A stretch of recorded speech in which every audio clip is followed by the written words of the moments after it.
Здравствуйте, дорогие подписчики и гости моего канала. Тема сегодняшнего урока – множественное число.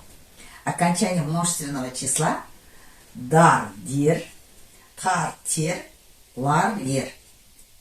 После сонорных и звонких ж-з мы добавляем окончание дар-дир. После глухих и звонких б-в-г-д добавляем окончание тар-тир. А после гласных и сонорных р, у, и добавляем окончание лар-лир. Давайте посмотрим примеры. Ктактар – книги, илир – дома, балалар – дети, андар – звери, шкафтар – шкафы, акелер – отцы. В казахском языке окончание множественного числа в некоторых случаях не добавляются.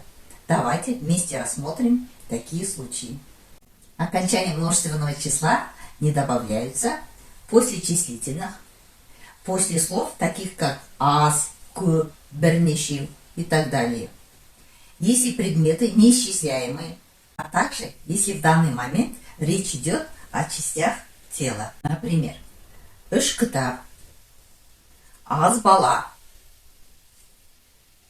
2 литр май, қара көз. На этом мы сегодняшний урок завершаем. А в следующий раз будем рассматривать притяжательные окончания.